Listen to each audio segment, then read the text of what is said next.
Les questions qu'on se pose sur le désherbage évoluent au cours du temps. C'est une évolution qui dépend un petit peu de l'évolution des pratiques et puis du cadre. L'usage de certaines solutions a tendance à développer certains types de mauvaises herbes et parfois de développer les plantes adventices développent des résistances à un certain mode d'action.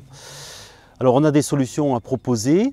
Et c'est tout l'enjeu d'ailleurs de ces colloques, c'est de comprendre d'abord comment ces résistances arrivent, puisque pour pouvoir agir, il faut déjà comprendre comment ça arrive, et puis de voir quels sont tous les leviers qui sont disponibles dans la rotation pour essayer d'enrayer le processus. Le désherbage apparaît comme stratégique.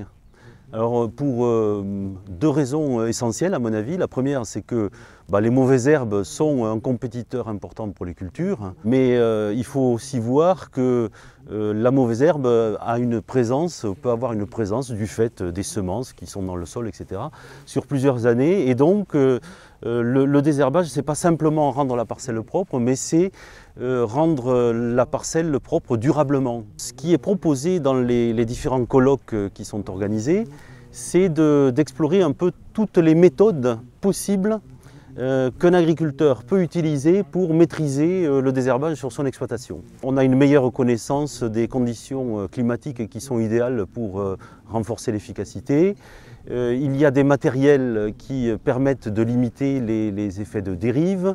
Il y a des matériels qui permettent d'être plus précis aussi. Et ça, c'est accessible tout de suite.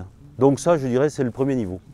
Le deuxième niveau, c'est une vision un peu plus globale du désherbage et de voir quels sont tous les leviers agronomiques qui sont accessibles dans la rotation pour, en les combinant, avoir un effet sur les mauvaises herbes. Alors par exemple, la date de semis a un impact, les densités de semis aussi, la gestion de l'interculture, est-ce qu'il faut déchaumer, pas déchaumer, etc. Et puis le troisième niveau, c'est des leviers que l'on connaît un petit peu moins, mais qui sont à l'étude, qui sont explorés dans différents essais, pour lesquels on a quelques données, mais qui nécessitent encore d'être explorés. C'est tout le domaine des techniques alternatives. On a des houes rotatives, on a des RC-trilles, on a aussi des bineuses.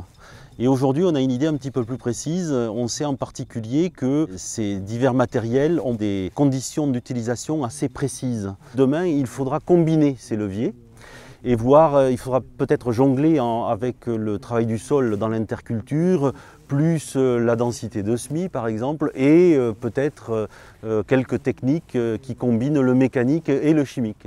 Donc on voit qu'on est dans des solutions un peu plus complexes. La réglementation évolue, que ce soit par exemple la directive nitrate qui est caractérisée dans son 4e programme par le développement des couverts végétaux.